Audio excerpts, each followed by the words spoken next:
just you, pizza plushie. Sorry for getting distracted there. You know what I feel like when something is clogging the internet? Well, of course, just one word, JoJo. Oh, and K-pop too. Whether it's the crazy anime or annoying teen with large ponytails, I still don't get why people are going crazy over JoJo. For years, not only JoJo has been a regular unisex name for boy and girl, but also some sort of media personality throughout the years.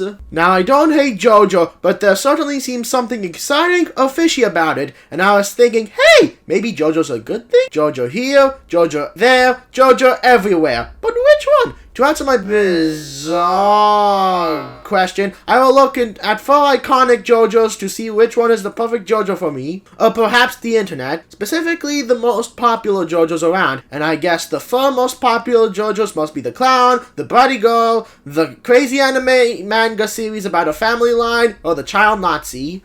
Now, before we begin, I just want to clarify that all 4 of these JoJos belong to different parent companies so that I do not own affiliate with. They're not something like a bunch of characters in my imagination. They're real JoJos, and I will judge them each and every one of them. So let's get right in to see which JoJo is better. Let's begin with JoJo's Bizarre Adventure, shall we? Ah yes, the anime JoJo. JoJo's Bizarre Adventure, or Jojo no Kinyo Naboken in Japanese, is a manga series created by Hirohiko Araki in 1987, and surprisingly, it's still going on as a manga series today with its 8th story arc, JoJo Leon. With a bizarre storyline comes with great popularity. It has been made into several video game adaptations and even an anime in 2012. However, I will only be paying attention to the anime considering I don't read mangas and I rather prefer anime over them anyway. It's about a boy in a rich family here named Jonathan Joestar who is jealous of his newly introduced adopted brother Dear Branda. Dear's plan was simple, to downgrade Jonathan and take over the Joestar family line. When Dear's attempts were thwarted, he steals an ancient stone mask that transforms him into a vampire, thus leading to several conflicts that grew into big story arcs. JoJo's Bizarre Adventure, the anime, currently has 5 parts so far, and has yet to done an adaptation for Stone Ocean. JoJo's Bizarre Adventure is one of manga's iconic Stonehenge, and I still love it to this day.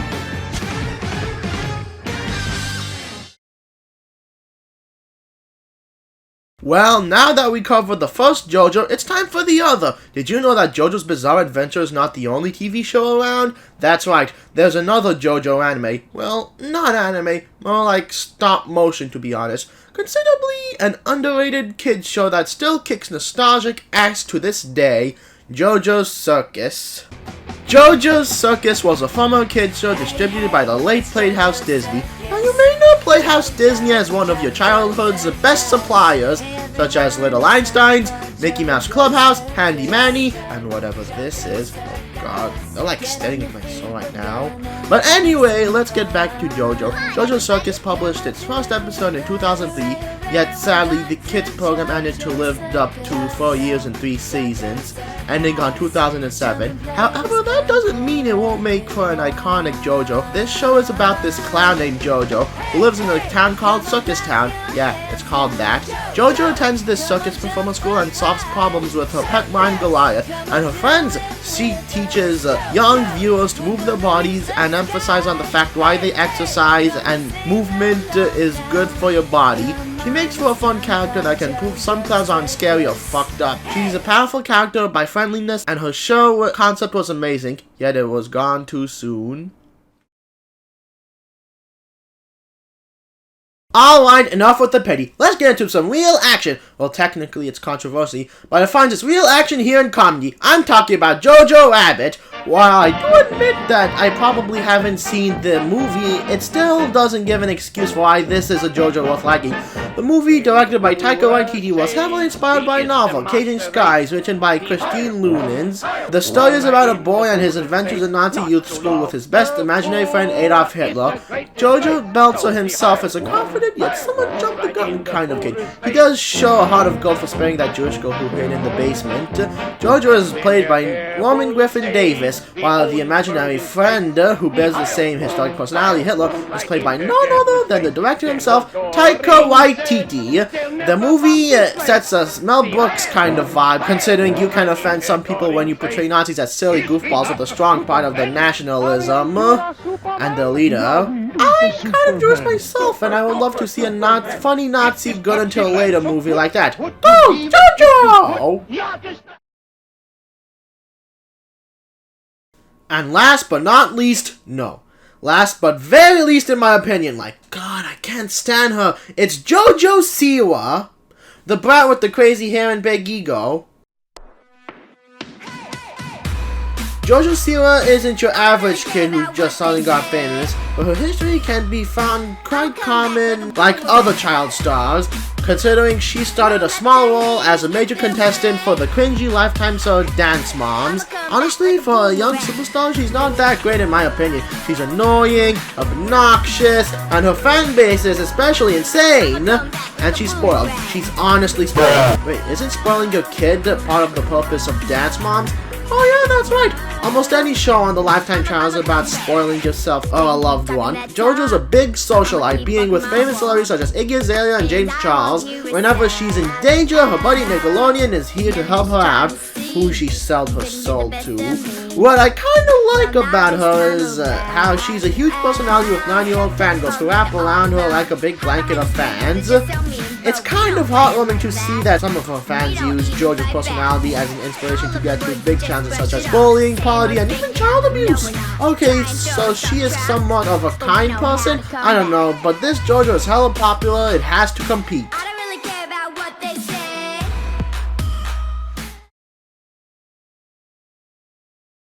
We'll start with strength and power. We can start with Jojos Circus, which has the lowest strength of all. Stupid, weak clown kid with thin arms and a passion for helping people out. Next, we have Jojo Belzer, who was famously known for having the courage to throw a stick grenade to prove his manliness, but a little kid doesn't make a cut for it, unless if he had a stronger Nazi training, or his imaginary friend Hitler would come to life. Then we have something to brag about, any kind of Jojo in the Joestar bloodline. Yes, I'll even include Giovanna too. Jonathan and Joseph Joestar have the power of the sun Hammond that range to the highest limit. Well, almost. We then get a switch up of powers, trading Hammond for a thing called stands. These stands kick ass, both literally and logically. One stand you're all very familiar of, Star Platinum, can probably send a couple dozen of punches in a second, according to his abilities. It even can stop time. Last but yet least, it's Jojo Siwa. She's just an ordinary girl which probably has a skilled but very weak bodyguard, but when she cries for help, Violet will be on her side, or for a bigger turn, the internet and her fans. Nick will probably send a bunch of SpongeBob SquarePants clones to do the job of eliminating you for her. Whether which Jojo has, it's gotta be Jojo. You know, the Jojo from Jojo? Oh, what the hell. Next category.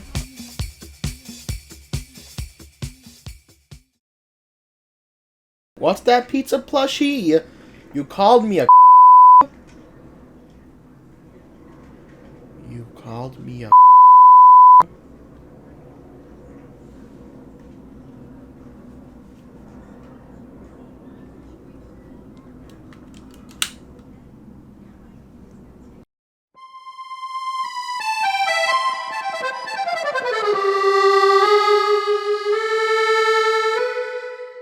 We process ahead forward to the next topic, intelligence. Let's start with Jojo's from Jojo's Bizarre Adventure. The Joestar family has a drastically smart mind, knowing any question that approaches them in sight. But when they get older, Joseph Joestar and Battle Tendency had quick wits to send a powerful demigod to space, and manages to lose to an escalator in Stardust Crusaders.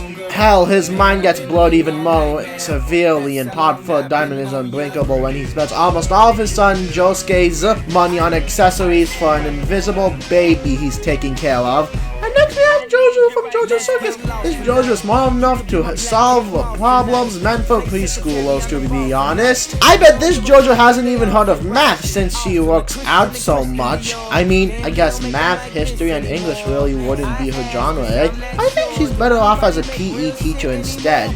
And then there's Jojo Siwa. They'll finish her off easy. She's just a real stupid girl. Fuck, man. I mean, every celebrity should have a point of stupidity, right? Jojo Siwa may seem dumb, but who is even more dumber is her mom. Dad's moms like Jojo's mom are insanely dumb. They don't care about maths or good strategies. They act stupid enough just yelling at the kid to just win. And finally we have Jojo Belzer. Nothing very much unique powers come to him about his intelligence, except for the fact that he was trained by fucking Nazis! Oh my god!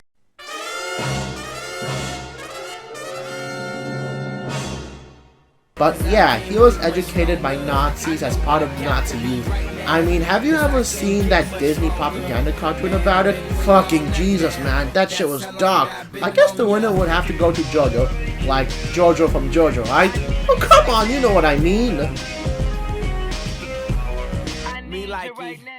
Our next category will be maturity, where we judge the Jojos by how mature they are. First off, Jojo Belzer from Jojo Rabbit. Not gonna lie, he's pretty immature for his age. His curious behavior is very unique when trying new things, but he is very impatient and egotistical. Jojo shows a bit of friendliness and fragility when he spares a rabbit's life from killing it, but he is never afraid to try new things. Next Jojo will be Jojo from Jojos Circus. Jojo seems happy almost all the time, not showing any frown or some sort, which is a good thing, but not very manly. Like obvious he's from a kid show, you don't have to act way too mature for a kid show. Still happy-go-lucky, still not serious, still doesn't make Jojo a man, or in this case a woman. Next we have Jojo Siwa. Yeah, it's Jojo alright. And I gotta say, Siwa's been acting like a kid ever since she got super famous. Like Jojo the Clown, Jojo Siwa does show a lot of positive energy and happiness throughout the stage. She does act childish, of course. But what's real manly or womanly of her to do is to start a career at an early age. Yeah, now that's something. And finally, we have the complicated Jojo from Jojo's Bizarre Adventure. Which Jojo will I specify? All of them. Not gonna lie, all Jojos seem pretty mature and masculine for their behavior, but they do have their cons. You see, not all Jojos can be bizarre. Joseph was a real wisecrack to get through in battle tendency. Oh, he's such a smartass. Jojo is known for a real attitude and can be quite rude sometimes. Okay, so he's pretty rude and quite impolite, but you gotta be kidding me about Josuke. I mean, this dude could kill anybody who messes around with his hair. Who is the more mature and polite enough Jojo? Well, of course, it's gotta be Jojo. Finally, we have the practicality of Jojos, meaning which Jojo either has the worst job, the weirdest position it's in right now, or just how funny it is, or that other stuff, I don't know. I'm not really sure what practicality is, so let's begin with our last topic.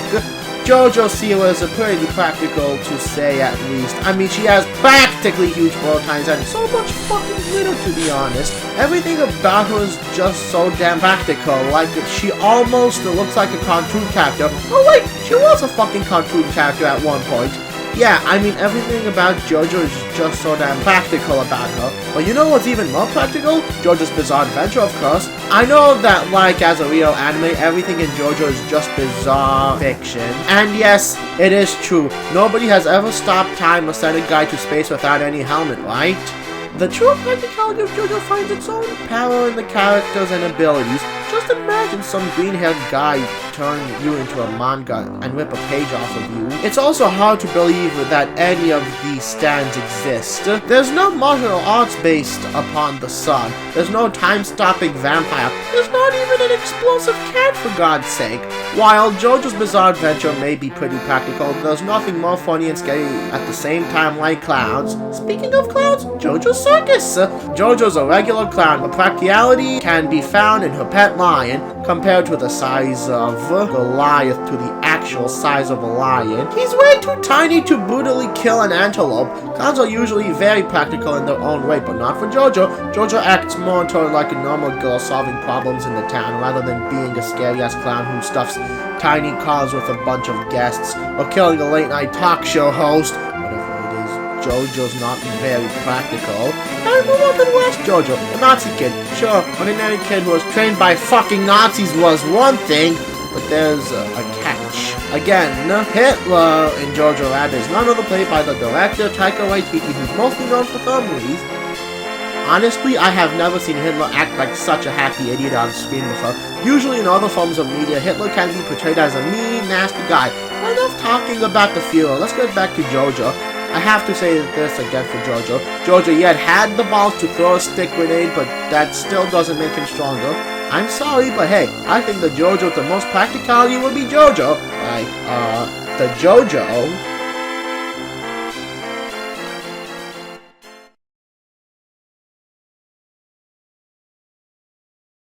Welp, it seems like all the Jojos I've covered in this video are all pretty good and have their talents.